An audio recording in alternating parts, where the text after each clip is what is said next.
এমন একটি সম্মেলনে আল্লাহ তাআলা আসার তৌফিক দান করেছেন। এজন্য কালিমাতুশ শুকর করি আলহামদুলিল্লাহ।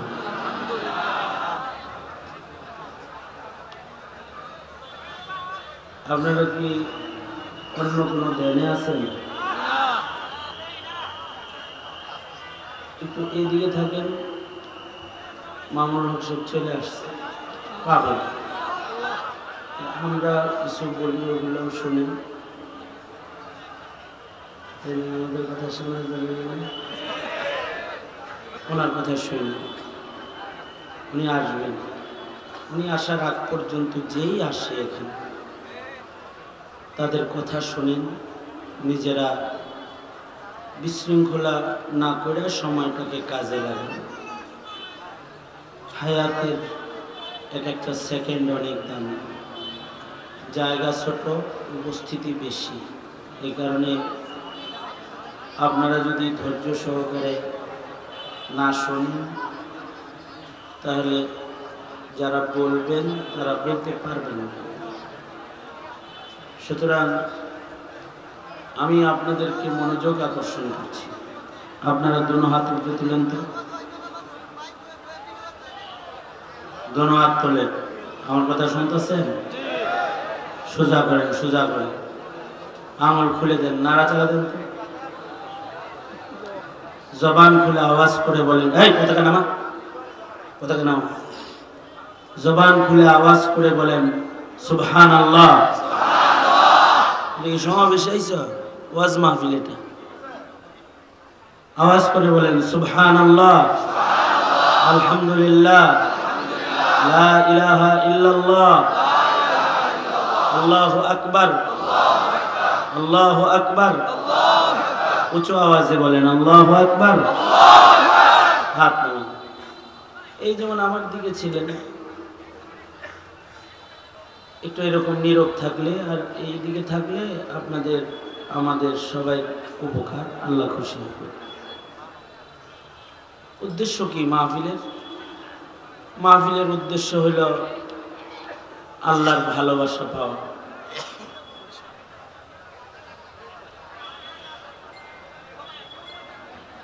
ইমতিয়াজ আহমেদ মিলন সেই মাহফিলের আয়োজন করেছে। এই মাহফিল দিয়ে যদি তার উদ্দেশ্য আল্লাহর সন্তুষ্টি অর্জন, আল্লাহর ভালোবাসা পাওয়া না হয়, তাইলে তার যা পয়সা খরচ করছে এগুলো সব জলে দিছে, কোনো কামে লাগে না। যদি উদ্দেশ্য এটা না হয়, উদ্দেশ্য হবে আল্লাহ পাকের সন্তুষ্টি, আল্লাহ পাকের মোহাব্বত পাওয়া, এটা উদ্দেশ্য হতে হবে। আর আমরা যারা আসছি এখানে, আমাদের উদ্দেশ্য কি? একটা বৃহৎ সম্মেলনে অংশগ্রহণ করে উৎসব করা, আনন্দ করা, এটাই উদ্দেশ্য। এটা যার উদ্দেশ্য তার এখানের সময়টা বেকার। উদ্দেশ্য হলো আল্লাহ পাকের সন্তুষ্টি অর্জন করা। এই আয়োজনের মাধ্যমে যা আলোচনা হইতেছে এগুলো শোনার মাধ্যমে আল্লাহরে খুশি করবে, আর যা আলোচনা হচ্ছে শুনতেছে এগুলো আমল করার মাধ্যমে আল্লাহরে খুশি করবে। যে আল্লাহরে খুশি করলো সে সফল হয়ে গেল, আর যে শয়তানকে খুশি করলো সে বিফল হয়ে গেল। যে আল্লাহকে সন্তুষ্ট করে ফেললো সে জান্নাত পেয়ে গেল, আর যে আল্লাহকে অসন্তুষ্ট করলো সে দোজখে চলে গেল। সুতরাং আল্লাহর সন্তুষ্টি অর্জন মানব জীবনের একমাত্র লক্ষ্য, আল্লাহরে খুশি করা। এটা হলো মানুষের জিন্দেগির মাকসাদ, মাকসাদে হায়াত। হায়াতের মাকসাদ কি? আল্লাহকে খুশি করা, আল্লাহকে সন্তুষ্ট করা এবং আল্লাহর জান্নাত পর্যন্ত আল্লাহর কাছে পৌঁছে যাওয়া। এটা হলো হায়াতের মাকসাদ, মাকসাদে হায়াত।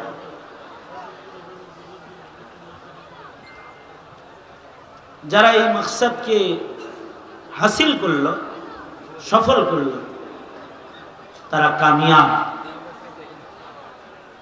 আর যারা হায়াতে আল্লাহকে সন্তুষ্ট করে নাই,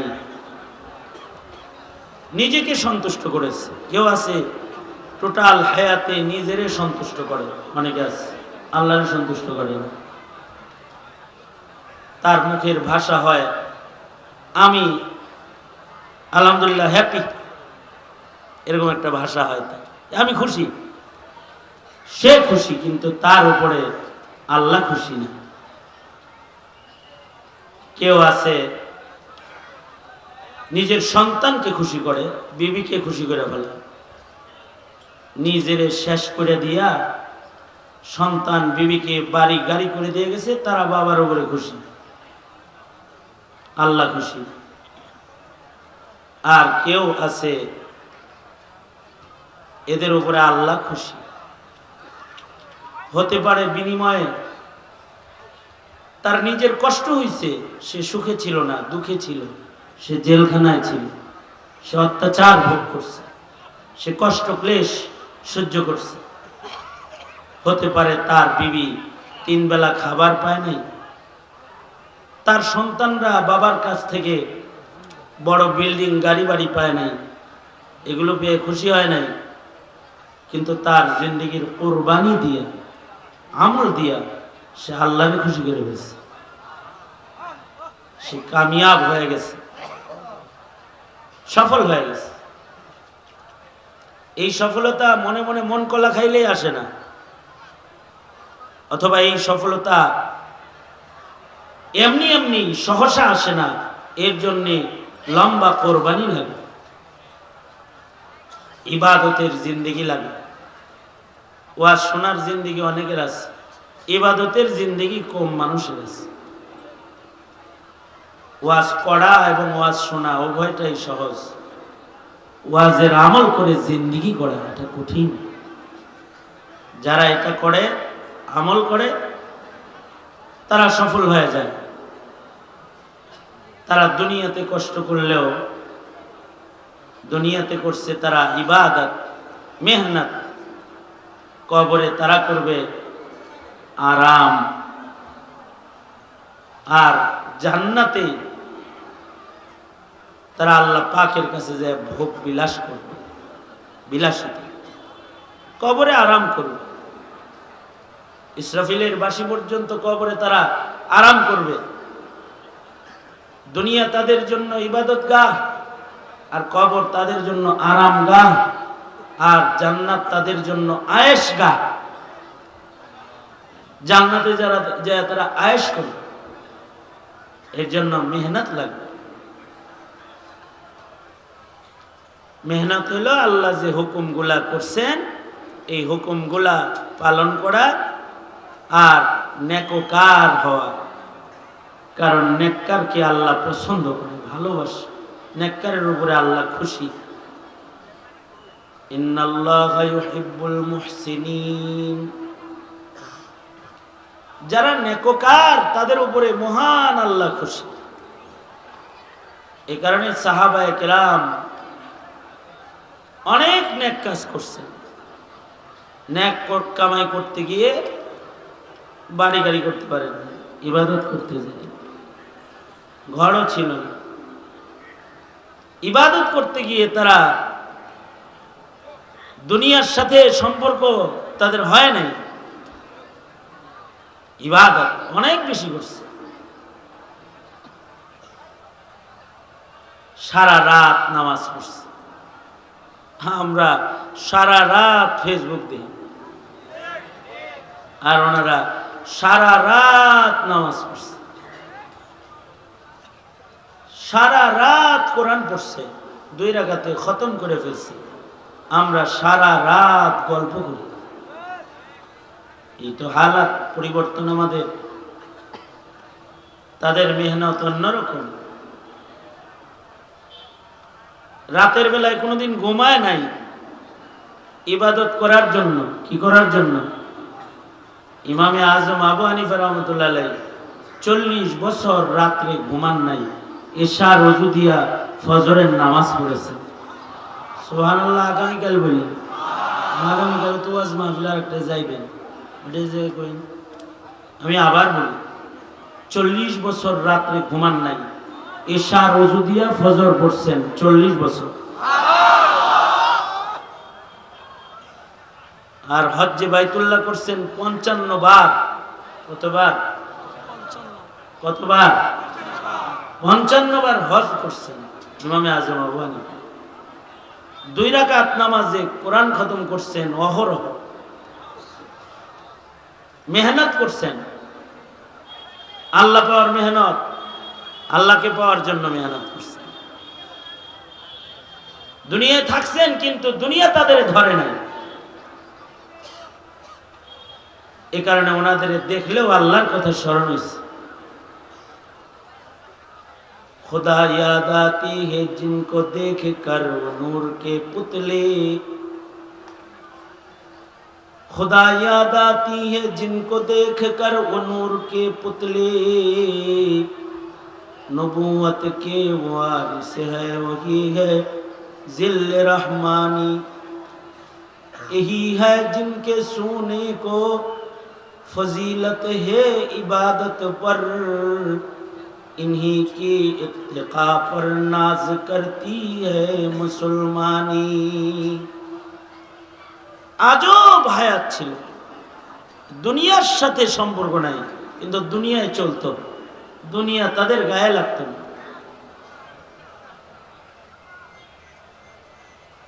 যেমন ইমামে আবু ইউসুফ রহমতুল্লাহ আলাইহি, ইমামে আজম রহমতুল্লাহ আলাইহি বড় শাগিরদের একজন ইমামে আবু ইউসুফ।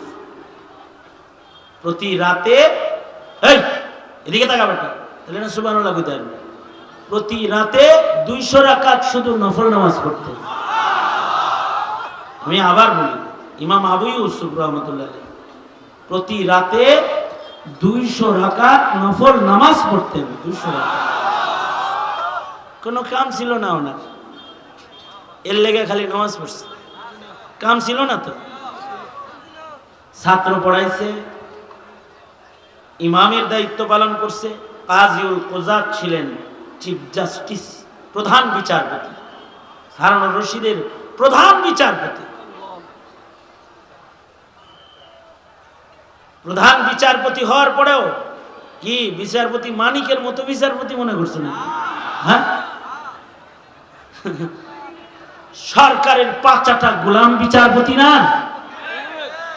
কিছু বিচারপতি হয় সরকারের গোলাম বিচারপতি, ওরা আইনের বিচার করে না, ওরা সরকারের স্বার্থের বিচার করে।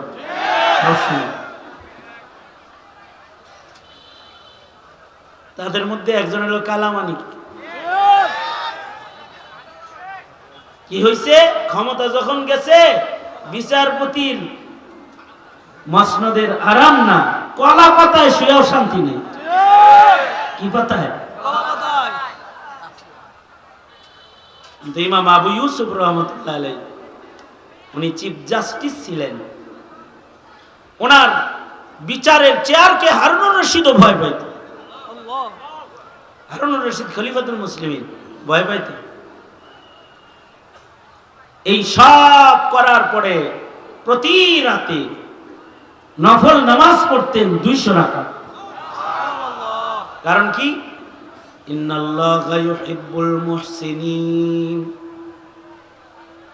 ইবাদত করলে, নেকির কাজ করলে আল্লাহ তারে পছন্দ করে, আল্লাহ তার উপরে খুশি থাকে। বাস এই কারণে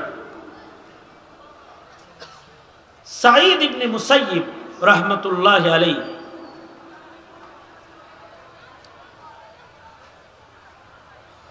চল্লিশ বার হজ্জে বাইতুল্লাহ করছেন। এই সুবহানাল্লাহ বলার লেগে রেডিও আমার দিকে চায়।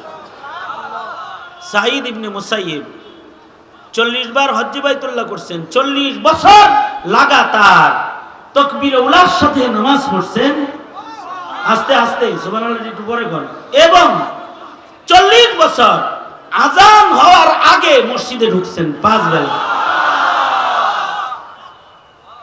ওনার জিজ্ঞাসা হয়েছে, আযান হওয়ার আগে এত ইহতিমামের সাথে মসজিদে যান কেন? আযান হলো আল্লাহর দিকে ডাকাডাকি করে। আমি আল্লাহর গোলাম, আল্লাহর ঘরে যদি আমার ডাককে নেয়, আসলে শরম না? আসলে মাঝে শরম না? এটা এই জন্যে 40 বছর আজান হওয়ার আগে মসজিদে ঢুকছে। 40 বছর মেহনত। দুনিয়াটা হলো এই মেহনতের জায়গা। নিজের মন মতো সব হইচই করার জায়গা এটা না, আল্লাহর সন্তুষ্টি খোঁজার জায়গা। কদমে কদমে হরকতে হরকতে আল্লাহর সন্তুষ্টি তালাশ করতে হইব। মেহনত একমাত্র আল্লাহর সন্তুষ্টি।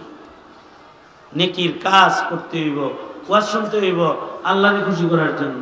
নফস খুশি করার লেগে ওয়াজ শুনলে ওই ওয়াজ কোনো ফায়দা দেবে না। নিজের দিল খুশি হয়। তিতা কথা শুনলে মন খালা হয়, মিঠা কথা শুনলে আরাম আরাম লাগে। সব কথা ভাল লাগে না। তোমার মন মতো ওয়াজ হইলে তোমার ভাল লাগে, তোমার মনের খেলাফ ওয়াজ হইতেছে এবার তোমার খারাপ লাগতেছে, এটার নাম ওয়াজ শোনা না। বেরোয় যা, তুই ঘরে যায় ঘুমাগে। আলাপ খুব সোজা সাপটা। আমি তো ওয়াজ করতে আসিনি আজকে, আমি তো আয়োজকদের একজন। ইমতিয়াজ আমার মুরিদ, আমার কাছে বায়াত। মিলন আমার মুরিদ, আমার কাছে বায়াত। আমি গিয়ে ওয়াজ করতে আইছি। আমি এখন যদি হাত তুলে দোয়া করে চলে যাই তো খুব আলহামদুলিল্লাহ, হুজুর ভালো করছে, একটু দোয়া করে হয়ে গেছে। আমি এখানে বয়ান করতে আসি, আপনারা তো বয়ান শুনতে আসছেন। বয়ান শুনবেন কিভাবে? বয়ান শোনার আদব নাই? বয়ান শোনারও আদব আছে, বয়ান করারও আদব আছে। বয়ান কিসের নাম? কিছু কৌতুক, কিছু হুঙ্কার, কিছু কিস্সা, কিছু সুর, এটার নাম বয়ান? নসিহাতের নাম নসিহাত। নসিহত শুনতে হইব তো, তাইলে না নসিহত আমল হইব। আপনি শুনিনি নাই, আমল করবেন কি? কেলাডা কোনো আমল করতে পারবেন না। জিন্দিগি ভর আজান হওয়ার আগে মসজিদে ঢুকছে। আজান হওয়ার আগে কেন? এই ভয়ে। আল্লাহ যদি বলে এই তোরে ডাইকা না লাগলো কেন রে আমার মসজিদে, এই মামলার আসামি হবে না সাঈদ ইবনে মুসাইয়্যিব। 40 বছর আজানের আগে মসজিদে ঢুকছে। কারণ ইন্নাল্লাহা ইউহিব্বুল মুহসিনিন, নেকির কাজে যারা মেহনত করে আল্লাহ তাদেরকে ভালোবাসে, আল্লাহ তাদের উপরে খুশি হয়ে যায়, আল্লাহ তাদের উপরে রাজি হয়ে যায়। এই পুরুষ না, খালি ইতিহাসের পাতায় এমন নারীর নাম আছে যে নারীরা সারা জিন্দেগিতে শুধু নিষিদ্ধ দিন ছাড়া অন্য কোন দিনে রোজা ছাড়া থাকে নাই। মাসিকের হালতে রোজা থাকা যায় না, তাই থাকতো না। আর নিষিদ্ধ দিনগুলো, তাকবীরে তাশরিকের দিন, ঈদের দিন রোজা রাখা যায় না, এগুলা বাদে সারা জিন্দেগি নফল রোজা রাখছে এমন মহিলা ইতিহাসের পাতায় তাদের নাম আছে। খালি বাইর করা তো কারা? পাহাড়ের চূড়ায় উঠছে, এভারেস্ট বিজয় করছে কে, তার নাম মুখস্থ করো। কিতাবে দেখিয়া বার কইরা মুখস্থ কইরা লওবা। এমন মহিলা আব্দুল্লাহ ইবনুল মুবারক এমন মহিলার সাথে দেখা করছেন যেই মহিলা সারা জিন্দেগিতে দুনিয়াবি কোনো শব্দ, দুনিয়ার কোনো ভাষায় কথাও কয় না, মুখে আল্লাহর নাম, আল্লাহর কোরআন ছাড়া কিছু বাইরে করে না। 40 বছর যত কথা বলছে সব কোরআনের আয়াত দিয়ে দিয়ে বলছে। ইবনুল মুবারক বলে এই মহিলার খেদমত আমার নসিব হয়েছে, তাকে মক্কাতুল মুকাররমার পথ থেকে তার সন্তানদের হাত পর্যন্ত পৌঁছে দিতে আমার যতগুলো কথা আমি বলেছি সবগুলো কথাই সে কোরআন দিয়ে বলেছে। আমি তার সন্তানদের কাছে যে জিজ্ঞাসা করে শুনলাম 40 বছরের ভেতরে এ নারী আল্লাহর কোরআনের আয়াত ছাড়া দুনিয়ার কোনো শব্দ মুখে বাইরে করে। কারণ আল্লাহ নেককারকে পছন্দ করে। কারণ যদি নেক না থাকে, এমন যদি এখানে কেউ থাকে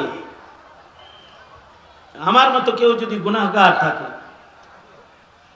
যার নেকি কম, তার যদি এই কথাগুলো বুঝে এসে থাকে, তাহলে তার নেকি বাড়ানোর সবচেয়ে সহজ রাস্তা আর একটা আছে, সেটা হলো এখন সে লজ্জিত হয়ে আল্লাহকে বলবে, আস্তাগফিরুল্লাহ, আয় আল্লাহ আমি মাফ চাই, আমার ভুল হয়ে গেছে, আমি মাফ চাই। এই কথাটা আল্লাহর কাছে বলবে, চোখের পানি ছেড়ে আল্লাহর কাছে মাফ চাইবে। তাহলে ইন্নাল্লাহা ইউহিব্বুত তাওয়াবিন, যারা আল্লাহর কাছে মাফ চায়, তওবা করে, আল্লাহ তাদের উপরে সন্তুষ্ট হয়ে যায়, তাদের আল্লাহ ভালোবাসে। তাদের আমলনামার গুনাহকে মুহূর্তের ভেতরে আল্লাহ তাআলা নেকির দ্বারা পরিবর্তন করে আমলনামাটা নেক দিয়া ভইরা দেয়। তওবা করছেন জীবনে? তাহলে করবেন, করছেনই তো, তবে ভয় থাকতে হইব আমার তওবাটা নবীর তওবার মতো হইল নি, তাইলে তওবা বারবার হইল। এবার তওবা করলাম, এখনকারটা হইল নি, গুনাহ মাফ হইল নি, তো আবার তওবা করতে মনে চাই। আল্লাহর রাসূল নিজেও শতবার তওবা করতেন প্রতিদিন, কারণ তওবাকারীকে আল্লাহ পছন্দ করে। এর লেগে গুনাহ আছে নবীর, এজন্য না, নবীদের গুনাহ নাই, নবীদের শান, নবীরা মাসুম, গুনাহ নাই, কিন্তু নবী তওবা করে কেন? নবী যে সকল কারণে শতবার তওবা করে, তার ভেতরে একটা কারণ হলো মানুষ যারা তওবা করে আল্লাহ তাদের উপরে খুশি হয়ে যায়, রাজি হয়ে যায়। এ আল্লাহর রাসূল 100 বার প্রতিদিন তওবা করতেন। তওবা করলে আল্লাহ তাআলা অনেক বড় অপরাধীকেও মাফ করে। বুখারীতে আছে 100 খুনের আসামিকে মাফ করে দিচ্ছে। মুসা আলাইহিস সালাতু ওয়াস সালামের যুগে এক লোককে এলাকাবাসী তার গুনার কারণে মদ খায়, জেনা করে, খুন করে, এলাকার থেকে বাইর করে দিছে। লোকটা ছাগল নিয়ে মরুভূমিতে চলে গেছে, ওখানে বছর পর বছর মরুভূমিতে রয়েছে। অনেক দিন পরে লম্বা হাঁটা চলে গেছে, এরপরে পয়গম্বর মুসার কাছে আল্লাহ ওহী পাঠাইছে, মুসা মরুভূমিতে আমার একটা প্রিয় বান্দা মারা গেছে, তার জানাজা তুমি পড়াও, তাকে গোসল দিবা, তাকে সুন্দর করে নবী তুমি তোমার হাতে সাজাইবা, আর বনি ইসরাইলের সকলকে বলো তার জানাজা পড়তে আমার পক্ষ থেকে আসমান থেকে নির্দেশ। মুসা আলাইহিস সালাতু ওয়াস সালাম মরুভূমি থেকে তারে লয়ে আইছে, গোসল করাইছে, জানাজার নামাজ পড়াইছে। এলাকার লোকেরা কয়, কার জানাজা পড়তে আল্লাহ আমাদের নির্দেশ করলো নবীর মাধ্যমে, একটু দেখতে মনে চায়। পয়গম্বর কাফন সরায় যখন লাশ দেখাইছে, দেখে এটা সে অপরাধী যাকে এলাকার সবাই বয়কট করে, তাকে এলাকা থেকে বাইর করে দিছে কয়েক বছর আগে। লোকেরা বলে, পয়গম্বর এ তো অনেক বড় অপরাধী, আমরা তাকে এলাকা থেকে বের করে দিয়েছি, তার উপরে আল্লাহ এত রাজি কেমনে হইল? আল্লাহর একটু জিগায়। কালিমুল্লাহ আল্লাহকে বলে, আল্লাহ যে বান্দাটাকে এলাকার সবাই খারাপ জেনে তাকে মহল্লা থেকে বের করে মরুভূমিতে পাঠায় দিল, তার উপরে এত খুশি কেমনে? আপনি যে তাকে নবীর প্রতি নির্দেশ হয় দাফন কাফন জানাজার, বান্দাদের প্রতি রবের নির্দেশ জানাজার কেমনে হইল? আল্লাহ বলে, মুসা আমার বান্দার অনেক গুনাহ, কিন্তু আমার বান্দা তওবা করেছে, তওবার পরে তার মৃত্যু হয়েছে, সে আমার মাহবুব হয়ে গেছে, আমি তার উপরে রাজি হয়ে গেছি, সে আমার প্রিয় হয়ে গেছে, আমি তাকে পছন্দ করে আলাইছি। কিসের কারণে? তওবা, তওবা, তওবা। তাকবীর দেওয়া সহজ, তওবা করা কঠিন। তাকবীর তো সহজ কাজ, তাকবীর দেওয়া সহজ, তওবা করা কঠিন। তাকবীর ক্রিকেটের গ্যালারিতেও দেওয়া যায়, দেখোস নাই? বাংলাদেশ ইন্ডিয়াকে হারাইছে আর গ্যালারিতে নারী পুরুষ তাকবীর দিছে। আমার একজনে দেখাইলো, দেখছেন খেলার মাঠে তাকবীর হয়, আল্লাহ কত পরিবর্তন করছে দুনিয়ারে। হ্যাঁ হইবই তো, কারণ বাংলাদেশের মুসলমানদেরকে যে জ্বালাইছে, ও যে ইন্ডিয়াতে দিল্লিতে আছে, এ কারণে ইন্ডিয়া হেরেছে, তো বাঙালি গ্যালারিতে তাকবীর দিয়েছে। ওটা তো ইন্ডিয়া আছে। এটা সহজ তাকবীর দেওয়া, কঠিন না। এই তুই আবার এটা উঠেছিস না, এই যে এটা তোর কপাল বরাবর ফুটবল আখবাসুন নাস কাহেকার ডর দেখালাম। দুনো হাত উপরে তুলেন, আবার এদিকে হন, মুতাওয়াজ্জি হন, এইদিকে সোজা করেন, আমল খুলে দেন, নাড়াচাড়া দেন, জবান খুলে আওয়াজ করে বলেন আল্লাহু আকবার। এটা তো সহজ, আরো জোরে করে বলেন আল্লাহু আকবার। এটা যত সুন্দর করে বলছেন, আমার সাথে সুন্দর করে দরদ ভরে আওয়াজ করে, দরদ ভরে আওয়াজ করে, আবেগ ভরে না, শুধু দরদ ভরে শর্মিন্দা সহকারে আওয়াজ করে বলেন আস্তাগফিরুল্লাহ। হাত নামান।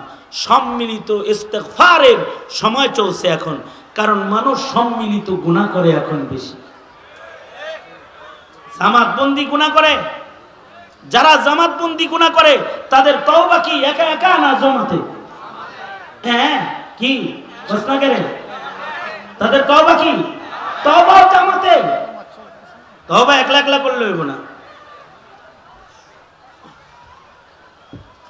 গুনাহ যেরকম হয় তওবা এরকম হয়, এজন্য আমাদের গুনাহ বেশি, তাই তওবা বেশি হইতে। তাহলে তওবা করলে আল্লাহ পছন্দ করবেন। আর একটা পদ্ধতি হলো নবীর ইতাআত করলে আল্লাহ পছন্দ করেন। যারা নবীর ইতাআত করে, সুন্নতের ইত্তিবা যারা করে, তাদের আল্লাহ ভালোবাসে। খালি ওয়াজ শুনে না, টুপি পরো, দাড়ি রাখো, পাঞ্জাবি পরো, শুধু কাপড়ের সুন্নত না, লিবাসের সুন্নত না, আখলাকের কিছু সুন্নত আছে, ওইগুলোও ধরো। আখলাক নবীজির সবচেয়ে আহাম সুন্নত হলো ইন্নাকা লাআলা খুলুকিন আযীম। নবীজিকে আল্লাহ তাআলা খুলুকে আযীম দান করেছে। নবীজির আখলাক কোনটা কোনটা, এগুলো বাছাই করে করে সেগুলো নিজের ভেতরে আনো আর সুন্নতের উপরে আসো। তো আল্লাহ তাআলা সুন্নতওয়ালাকে বড় মহব্বত করে। যারা সুন্নতের উপরে এসে যায় তাদের নবীদের সাথে, সিদ্দিকদের সাথে, শহীদদের সাথে, ওলিদের সাথে জান্নাত। আল্লাহ কবুল করো, জোরে বলেন আমিন। তৈয়ার আছেন ইনশাআল্লাহ? মাকসাদে হায়াত কি হবে তাইলে বললাম? আল্লাহ পাকের সন্তুষ্টি। কি হবে? আল্লাহ পাকের সন্তুষ্টি। আল্লাহ তাআলা তৌফিক দান করেন, আমিন। ওয়া আখিরু দাওয়ানা আলহামদুলিল্লাহি রাব্বিল আলামিন। আসসালামু আলাইকুম ওয়া রাহমাতুল্লাহি ওয়া বারাকাতুহু।